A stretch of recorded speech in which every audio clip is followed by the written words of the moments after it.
अमृतकलशहस्ताय सर्वामय विनाशनाय त्रैलोक्यनाथाय श्रीमहाविष्णवे नमः।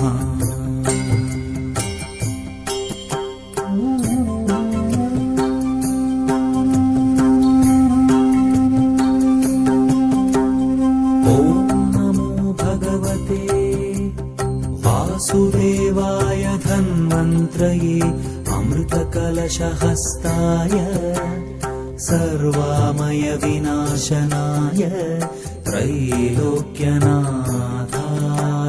श्रीमहाविष्णवे